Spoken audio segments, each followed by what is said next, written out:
അള്ളാഹു പറയുകയാണ്, കണ്ണിന് കാഴ്ചശക്തി നഷ്ടപ്പെട്ടതിന്റെ പേരിൽ നിങ്ങൾ പരിതപിക്കുന്നത് എന്തിന്?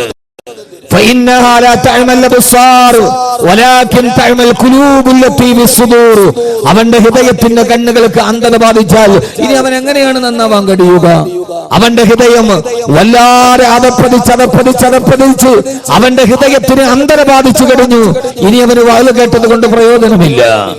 സ്വന്തം മാതാപിതാക്കൾക്ക് കണ്ണുനീര് നൽകി മകൾ മറ്റൊരുവന്റെ കൂടെ ഇറങ്ങിപ്പോകുമ്പോ ആളുകൾ ചോദിക്കുന്നു, എന്തു വെച്ചുപോയി കുഞ്ഞിന്? മാതാപിതാക്കളുടെ കണ്ണുനീര് കാണാൻ അവളുടെ ഹൃദയത്തിന് കാഴ്ചയില്ലേ എന്ന്. ഇല്ല, കാരണം മാതാപിതാക്കളുടെ കണ്ണുനീര് കാണാൻ കഴിയാത്ത രീതിയിൽ ഈ മക്കളുടെ ഹൃദയത്തിന് അന്ധത ബാധിച്ചു എന്നാണ് നമുക്ക് മനസ്സിലാകുന്നത്. എങ്ങനെയാണ് ഇവരുടെ ഹൃദയത്തിന് അന്ധത ബാധിച്ചത്? എങ്ങനെയാണ് ഇവരുടെ ഹൃദയത്തിന് അന്ധത ബാധിച്ചത്? ആ അന്ധത ബാധിച്ചത് എങ്ങനെയാണ് എന്ന ചോദ്യത്തിന് മറുപടിയായിട്ടാണ് ആദരവായ പ്രവാചകൻ നബി മുഹമ്മദ് മുസ്തഫ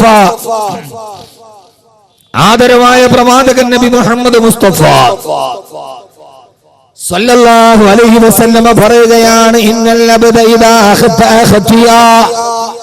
ഏതെങ്കിലും ഒരു അടിമ അല്ലാഹുവിന് ഇഷ്ടപ്പെടാത്തൊരു പാപം ചെയ്താൽ അവന്റെ ഹൃദയത്തിന്റെ ഉള്ളിൽ അല്ലാഹു ചില കറുത്ത അടയാളങ്ങളെ രൂപാന്തരപ്പെടുത്തുമത്രേ. ഓരോ പാപം ചെയ്യുന്തോറും അവന്റെ ഹൃദയത്തിന്റെ ഉള്ളിൽ ചില കറുകറുത്ത അടയാളങ്ങൾ വീണ് ആ കറുത്ത അടയാളം അവന്റെ ഹൃദയത്തിൽ പാപത്തിന് അനന്തരഫലമായി രൂപാന്തരപ്പെടുമ്പോ ഹബീബായ നബി സല്ലല്ലാഹു അലൈഹി വസല്ലമ പറയുകയാണ്, ഇദാ താബാ വസ്തഗ്ഫറ, അവൻ പശ്ചാത്തപിക്കുകയും ഇസ്തിഗ്ഫാർ ചെയ്യുകയും ചെയ്താൽ, ഒരു പാപം ചെയ്ത ഉടനെ താൻ ചെയ്തതൊരു പാപമാണെന്ന് അവന്റെ ഹൃദയത്തിൽ ബോധോദയം ഉണ്ടാവുകയും അല്ലാഹുവേ ഈ പാപം ചെയ്യുന്നത് നിനക്ക് ഇഷ്ടമല്ലല്ലോ എന്ന ബോധോദയത്തോട് ഇദാ താബാ വസ്തഗ്ഫറ, അവൻ തൗബ ചെയ്ത് ഇസ്തിഗ്ഫാർ ചെയ്താൽ ആ കറുത്ത അടയാളത്തെ ഹൃദയത്തിൽ നിന്നാഹു മായിച്ചു കളയുമത്രേ. വീണ്ടും അവന്റെ ഹൃദയ സ്ഫടിക സമാനമായി ജ്വലിക്കുമത്രേ. അതല്ല, പാപം ചെയ്തതിന്റെ കൂടെ അത് പാപമാണെന്ന് കരുതി പശ്ചാത്തപിച്ച് തിരിച്ചു വരാറ് വീണ്ടും അവൻ പാപം തന്നെ ചെയ്യാൻ തീരുമാനിച്ചാൽ അല്ലാഹു പറയുകയാ, ഓരോ കറുത്ത അടയാളങ്ങൾ ഓരോന്നായി അവന്റെ ഹൃദയാന്തരത്തിൽ രൂപാന്തരപ്പെട്ടു അവസാന പാപത്തിന്റെ തോതനുസരിച്ച് അവന്റെ ഹൃദയം മുഴുവൻ കറുത്ത് കരുവാളിച്ചു പോകും. അതിനാണ് റാൻ എന്ന് പറയുന്നതെന്ന് ഹബീബായ നബി മുഹമ്മദ് മുസ്തഫ.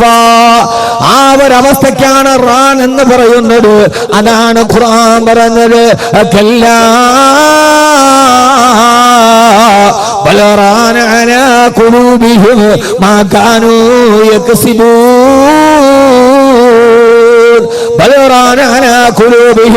അവരുടെ ഹൃദയത്തിന്റെ ഉള്ളിൽ കറുപ്പ് രൂപാന്തരപ്പെട്ടു. അവര് നിത്യജീവിതത്തിന്റെ പാപങ്ങൾ ഹൃദയത്തിന്റെ കറുത്ത അടയാളങ്ങളായി രൂപാന്തരപ്പെട്ട് ആ കറുപ്പവന്റെ ഹൃദയത്തെ മുഴുവനും പൊതിഞ്ഞു കഴിയുമ്പോ പിന്നെ അവന്റെ ഹൃദയത്തിലേക്ക് നന്മയുടെ വേദവാക്യങ്ങൾ ഇറങ്ങി ചൊല്ലുകയില്ല. ഖതമല്ലാഹു അലാ ഖുലൂബിഹിം വഅലാ സമഇഹിം വഅലാ അബ്സാരിഹിം ഗിശാവാ. ഇതാരെ കുറിച്ചാണ് ഖുർആൻ പറഞ്ഞതെന്നറിയോ? അവരുടെ ഹൃദയത്തിന് സീല് വെച്ച് കഴിഞ്ഞു, അവരുടെ കണ്ണുകൾക്ക് അന്ധത ബാധിച്ചു കഴിഞ്ഞു. ആരെ കുറിച്ചാ പറയുന്നത്? ഇത് അബൂജഹലിനെ കുറിച്ച് പറഞ്ഞ ആയത്തല്ല. ആദരമായ പ്രവാചകൻ നബി മുഹമ്മദ് മുസ്തഫ സല്ലല്ലാഹു അലൈഹി വസല്ലമയുടെ മദീനത്തെ പള്ളിയിൽ ഒന്നാമത്തെ സഫിൽ മസ്ജിദുൻ നബവിയിൽ ബാങ്ക് മുഴങ്ങുമ്പോ ഒന്നാമത്തെ സഫിൽ വന്നിട്ട് അബൂബക്കർ ഉമർ റളിയല്ലാഹു തആല അൻഹു അടക്കമുള്ള പ്രബലരായ സഹാബാക്കളുടെ അടുക്കൽ വന്ന് നിങ്ങളെല്ലാം സഫ് ശരിയാക്കി നേരെ നിൽക്കണേ. യഖ്റുജു ഇലൈനാ റസൂലുള്ളാഹ്, ഹബീബായ നബി സല്ലല്ലാഹു അലൈഹി വസല്ലമ ഇമാമത്തിന് വേണ്ടി വരുന്നുണ്ട്. എല്ലാവരും സഫ് ശരിയാക്കി നിൽക്കണേ എന്ന് അല്ലാഹുവിന്റെ പ്രവാചകന്റെ മസ്ജിദുൻ നബവി 5 വഖത്തിന് സഫ് വ്യക്തമാക്കി നിർത്തിയിരുന്ന താടിയും തലപ്പാവും ഉണ്ടായിരുന്ന ആ മനുഷ്യനെ കുറിച്ചാണ് അല്ലാഹുവിന്റെ ഖുർആൻ പറഞ്ഞത്. ആ മനുഷ്യൻ സ്വർഗത്തിലല്ല, അവൻ നരകത്തിന്റെ ഏറ്റവും അടിത്തട്ടില. കാരണം ആരാണെന്നറിയുമോ? ആ മനുഷ്യനാണ് മുനാഫിക്കീങ്ങളുടെ നേതാവായിരുന്ന അബ്ദുല്ലാഹ് ഇബ്നു ഉബയ്യ് ഇബ്നു സലൂൽ. അയാള് നിസ്കരിക്കാത്തത് കൊണ്ടല്ല, അയാള് നോമ്പ് പിടിക്കാത്തത് കൊണ്ടല്ല, വളരെയേറെ ചിന്തിക്കണം, അയാളെ നെറ്റിയിൽ നിസ്കാരത്തടമില്ലാത്തത് കൊണ്ടല്ല. പിന്നെയോ ആ മനുഷ്യന് ഖത്തമല്ലാഹു അലാ ഖുലൂബിഹിം വഅലാ സമഇഹിം വഅലാ അബ്സാരിഹിം ഗിശാവാ. മദീനത്തെ പള്ളിയുടെ മിമ്പറിൽ വന്നിട്ട് ഗഗനലോകത്ത് നിന്ന് ലൗഹുൽ മഹ്ഫൂദിന്റെ രഹസ്യമായി വന്ന ജിബ്രീൽ അലൈഹിസ്സലാത്തു വസ്സലാം പകർന്നു കൊടുത്ത അറിവ് അല്ലാഹുവിന്റെ റസൂലിന്റെ ഭൂമുഖത്ത് നിന്ന് നേരിട്ട് കേട്ടവരാണവർ. പക്ഷേ ആ പ്രസംഗവും പ്രഭാഷണവും അവരുടെ ഹൃദയത്തിലേക്ക് ഇറങ്ങിപ്പോയില്ല. കാരണം അവരുടെ ഹൃദയം കറുത്തുപോയിരുന്നു. അവരുടെ ഹൃദയം കറുത്തുപോയിരുന്നു. ആ ഹൃദയത്തിലേക്ക് പ്രഭാഷണങ്ങൾ ഇറങ്ങിയില്ല. ആ ഹൃദയത്തിലേക്ക് അല്ലാഹുവിന്റെ വൃത്താന്തങ്ങൾ ഇറങ്ങിയില്ല. ഒന്നിച്ച് യാത്ര, ബൈക്കിന്റെ തൊട്ട് പുറകിൽ ഒന്നിച്ച് യാത്ര ചെയ്തവന് അപകടത്തിൽപ്പെട്ടിട്ട് അവനെ 3 വെള്ളത്തുണിയിൽ പൊതിഞ്ഞു കൊണ്ടുപോയി ഖബറിലടക്കുമ്പോഴും അല്ലാഹുവേ, തലനാരടയ്ക്കാണല്ലോ ഞാൻ രക്ഷപ്പെട്ടത്, നാളെ ഞാൻ ഇതേപോലെ പോകേണ്ടി വരുമല്ലോ എന്ന് ഹൃദയത്തിന്റെ ഉള്ളിൽ അവന് തോന്നാൻ കഴിയാത്ത രീതിയിൽ അവന്റെ ജീവിതത്തിലെ പാപങ്ങൾ വ്യാപകമായി അവന്റെ ഹൃദയത്തെ അല്ലാഹു സീൽ വെച്ച് കഴിഞ്ഞു. അതുകൊണ്ടാണ് അവന്റെ ഹൃദയത്തിലേക്ക് നന്മയുടെ കിരണങ്ങൾ കടയാതെ പോയത് എന്ന് അല്ലാഹുവിന്റെ വിശുദ്ധ ഖുർആൻ. അതുകൊണ്ടാണ് മഹാന്മാര് ഹൃദയത്തിന്റെ രോഗത്തിന് ചികിത്സ പറഞ്ഞപ്പോ അവര് പറഞ്ഞത് ഏതെന്നറിയുമോ? അവര് പറഞ്ഞത് ഏറ്റവും വലിയ ഡയഗ്നോസിക്കിൽ ഏറ്റവും വലിയ ലബോറട്ടറിയുടെ മരുന്നല്ല. خمسة فتلاوة بتدبر المعنى والبطن الخلاء وقيام الليل والتضرع بالسحر ومجالسات الصالحين الفضلاء. ആ മഹാന്മാരോടുള്ള സാഹചര്യം ഉണ്ടാകണമെന്ന് വരെ പറയാനുള്ള കാരണം, എന്റെ പ്രിയപ്പെട്ട സഹോദരാ, ഇങ്ങനെ തന്നെ ഈ ലോകാവസാനം വരെ, അല്ലെങ്കിൽ അവനവന്റെ ജീവിതത്തിന്റെ അവസാനം വരെ ഇങ്ങനെ തന്നെ ജീവിക്കാനാണോ? അതല്ല ഒരു മാറ്റത്തിന് തുടക്കമുണ്ടാകണോ? നമ്മുടെ ഹൃദയത്തിലേക്ക് നന്മയുടെ വെളിച്ചം കടന്നു വരണോ? നമ്മുടെ ജീവിതത്തിൽ മാറ്റമുണ്ടാവണോ? അതിനു വേണ്ടിയാണ് ഞാൻ ഈ പ്രസംഗത്തിന്റെ കാതലായ ഭാഗത്ത് പറയുക. എങ്ങനെയാണ് മനുഷ്യന്റെ ഹൃദയത്തിന് മാറ്റമുണ്ടാവുക? അതൊരു സിംബോസിയം കൊണ്ട് കഴിയില്ല, അതൊരു സെമിനാർ കൊണ്ട് കഴിയില്ല, അതേതെങ്കിലും ഒരു പരിശീലന വെക്കേഷൻ ക്ലാസ് കൊണ്ട് കഴിയുന്നില്ലല്ലോ. പിന്നെ എങ്ങനെയാണ് കഴിയുക? അതറിയണമെങ്കിൽ ലോകത്ത് ഹൃദയത്തിന്റെ ചികിത്സ പഠിപ്പിക്കാമെന്ന് ലോകത്തിന്റെ തിരുദൂതരാണ് പറയേണ്ടത്. ഹബീബായ നബി സല്ലല്ലാഹു അലൈഹി വസല്ലമയുടെ ഒരു ഹദീസാണ്. ഇന്ന് ഞാൻ ഈ സദസ്സിനോട് പ്രത്യേക വിഷയമില്ലാത്തത് കൊണ്ട് ഏറെ പറയുന്നതിൽ അർത്ഥമില്ല, അല്പമാത്രമാണ് പറഞ്ഞതെങ്കിൽ ശുജായി പറഞ്ഞതുപോലെ ബുദ്ധി കൂർമ്മതയുള്ളവർക്ക് അല്പമാത്രം പോരേ എന്ന് ശുജായി പാടിയിട്ടുണ്ട്. ബുദ്ധി കൂർമ്മതയുള്ളവനൊരു അല്പമാത്രം ജ്ഞാനത്തിന്റെ ശിഖരം അവനെ കിട്ടിയാൽ മതി. ഹൃദയത്തിന്റെ സംസ്കരണത്തിന് വേണ്ടി കടന്നു വന്ന ഹബീബായ നബി മുഹമ്മദ് മുസ്തഫ സല്ലല്ലാഹു അലൈഹി വസല്ലം പറയുകയാ, ഇന്ന ഹാദിഹിൽ ഖുലൂബ തസ്ദഉ. മനുഷ്യന്റെ ഹൃദയത്തിൽ കാലാന്തരങ്ങളിൽ തുരുമ്പ് പിടിക്കാൻ തുടങ്ങും. അവന്റെ ഹൃദയത്തിൽ തുരുമ്പി വ്യാപകമാകും.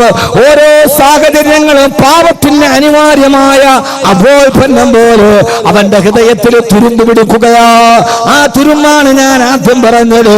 പാപം ചെയ്തവന്റെ ഹൃദയം എങ്ങനെ കറുത്തു പോകുമ്പോ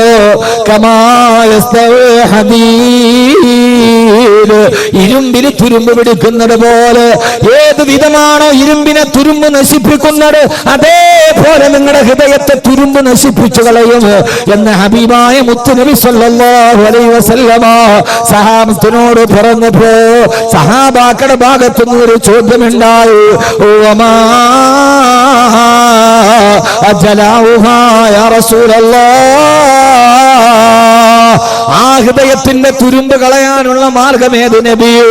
എന്നെ കേൾക്കാനത്തെ സഹോദരങ്ങളോട്, മാറ്റത്തിന്റെ തുടക്കമുണ്ടാകേണ്ടത് അവനവന്റെ ഹൃദയത്തിൽ നിന്നാണ്. അല്ലാതെ സിംബോസിയം നടത്തിയിട്ടല്ല, സെമിനാറുകളുടെ തുടക്കത്തിൽ നിന്നല്ല. അവനവന്റെ ശരീരത്തിന്റെ മധ്യഭാഗത്ത് വലതുഭാഗത്തിടത്തോട്ട് തിരിഞ്ഞിരിക്കുന്ന 450 ഗ്രാം തൂക്കമുള്ള ഒരു മുട്ടിയുടെ വലിപ്പമുള്ള ഒരു അവയവമുണ്ട്. ആ ഒരു ചെറിയ അവയവത്തെ സംസ്കരിക്കാൻ അവനവന് തന്നെ കഴിഞ്ഞില്ലത്. 6 അടി പൊക്കമുള്ള മനുഷ്യ, 100 കിലോ ഭാരമുള്ള മനുഷ്യ, 100 കിലോ ഭാരമുള്ള നിനക്ക് 450 ഗ്രാം തൂക്കമുള്ള ഒരു അവയവത്തെ നന്നാക്കാൻ കഴിഞ്ഞില്ലെങ്കിൽ പിന്നെ നിന്നെ ആരാണ് മനുഷ്യനെന്ന് പറയുക? ഹബീബായ നബിയോട് ചോദിച്ചു, യാ റസൂലല്ലാഹ്, ഓ മാ ജലാഉഹാ യാ റസൂലല്ലാഹ്, നബിയെ നിങ്ങളുടെ ഹൃദയത്തിന്റെ തുരുമ്പ് കളയാനുള്ള മാർഗം ഏതാണ്? എന്നെ കേൾക്കാനെത്തവരോട്, അങ്ങകരെ മാറി നിന്നവരോട് അവനവന്റെ ഹൃദയത്തിന് സംസ്കരണം എന്നാണ് മുത്ത് റസൂൽ പറഞ്ഞത്. 2 മാർഗമാണ്. ആ മാർഗം ഏതെന്നറിയോ? അള്ളാന്റെ റസൂൽ പറഞ്ഞത് പാതിരാത്രിയിൽ എല്ലാവരും ഉറക്കത്തിന്റെ കരിമ്പടം പുതച്ചു കിടക്കുമ്പോ രാത്രി എഴുന്നേറ്റ് നിന്ന് തഹജ്ജുദ് നിസ്കരിക്കാനല്ല, നിങ്ങളെ തസ്ബീഹ് പിടിച്ചിട്ട് ദിക്ർ വർദ്ധിപ്പിക്കാനല്ല. അള്ളാന്റെ റസൂൽ 2 പ്രായോഗിക മാർഗങ്ങളാണ് പറഞ്ഞു കൊടുത്തത്. അള്ളാന്റെ റസൂൽ പറഞ്ഞു, ഒന്ന് ദിക്റുൽ മൗതി, മരണത്തെ ഓർക്കുക. ദിക്റുൽ മൗതി, മരണത്തെ ഓർക്കുക. ഹബീബായ നബി സല്ലല്ലാഹു അലൈഹി വസല്ലമയുടെ അടുക്കലേക്ക് വന്നിട്ട് ഒരു സഹാബി പറഞ്ഞുവല്ലോ, യാ റസൂലല്ലാഹ്, നന്നാകണമെന്ന് ആഗ്രഹമുണ്ട് നബിയെ, പക്ഷേ എത്ര ശ്രമിച്ചിട്ടും എന്റെ ജീവിതത്തിൽ എനിക്ക് മാറ്റം വരുന്നില്ലല്ലോ. എന്റെ ജീവിതത്തിലും മാറ്റം വരാണ് എന്തെങ്കിലും ഒരു പോംവഴി പറയാൻ പറഞ്ഞപ്പോ ഹബീബായ റസൂലുള്ളാഹി സ്വല്ലല്ലാഹു അലൈഹി വസല്ലമ പറഞ്ഞു കൊടുത്തത്, സഹാബി, നിനക്ക് മാറണോ? നിനക്ക് പരിവർത്തനം ഉണ്ടാവണോ? ആവണം നബിയെ. എന്നാൽ അതിന് ഒറ്റ ദിക്ർ മാത്രമേ ഉള്ളൂ. അതേതെന്നറിയോ? കന്നക തമൂതാ, നാളെയാണ് നീ മരിക്കുന്നതെന്ന് ഉറപ്പിക്കുക. ഇന്നെന്റെ ജീവിതത്തിന്റെ അവസാന ദിവസമാണ്. നാളെ പ്രമാണം കാണാൻ ഞാൻ ഉണ്ടാവില്ല, നാളത്തെ ഉദയം ഞാൻ കാണില്ല.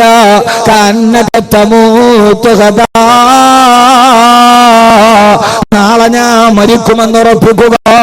ഏത് സമയത്താണ് മരണം നമ്മെ തേടിയെത്തുന്നതെന്ന് നമുക്കറിയില്ലല്ലോ.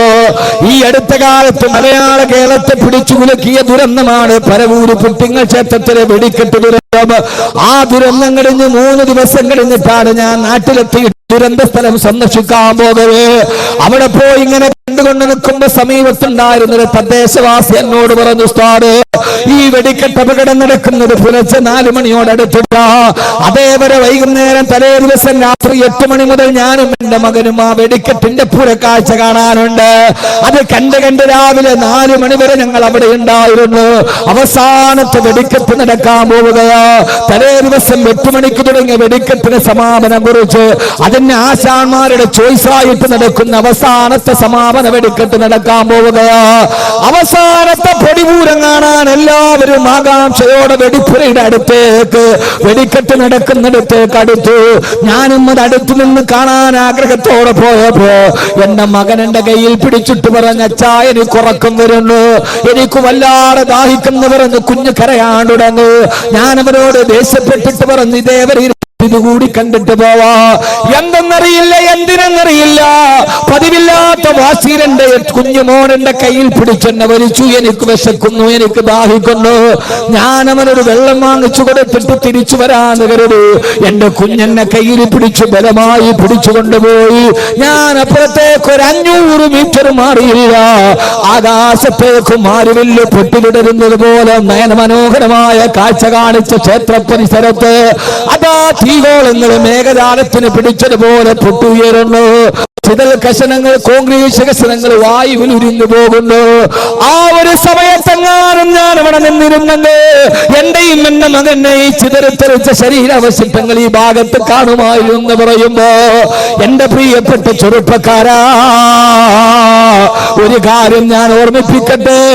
ആ സമയത്ത് അതിന്റെ മറുഭാഗത്ത് വെടിപ്പുരക്ക് തീ പിടിച്ചിട്ട് കോൺക്രീറ്റ് ഭീമുകൾ തകർന്നു കിടക്കുന്നുണ്ട്. അയാൾ എന്നോട് പറഞ്ഞ്, തകർന്നു കിടക്കുന്ന കോൺക്രീറ്റ് ഭീമുകളുടെ ഇടയിൽ 5 ശരീരങ്ങളാ കുടുങ്ങിക്കിടന്നത്. അതിന്റെ അടിയിൽ കെട്ട് അരഞ്ഞരഞ്ഞു പോയോ. ആ ദുരന്തത്തിന്റെ കഥ അനുസ്മരിച്ച രതീഷ് എന്ന ഫയർഫോഴ്സുകാരൻ പിന്നെ എഴുതി വെച്ചല്ലോ. ഞാൻ ആ വെടിക്കെട്ടിന്റെ ദുരന്തത്തിന്റെ കഥ കേട്ടിട്ട് 11 മിനിറ്റ് കൊണ്ട് ഫയർഫോഴ്സ് സ്ഥലത്തെത്തി. എല്ലായിടത്തും ചുറ്റും കൂരാകുറിയിട്ടാണ് വൈദ്യുതി വിച്ഛേദിക്കപ്പെട്ടു. എങ്ങും മനുഷ്യമാംസത്തിന്റെ കത്തിക്കരിയുന്ന രൂക്ഷഗന്ധങ്ങളാ. രക്ഷാപ്രവർത്തനത്തിന് വേണ്ടി ഓടിച്ചെല്ലുമ്പോ ആരോ എന്റെ കാലിന് കെട്ടിപ്പിടിക്കുന്നത് പോലെ തോന്നി.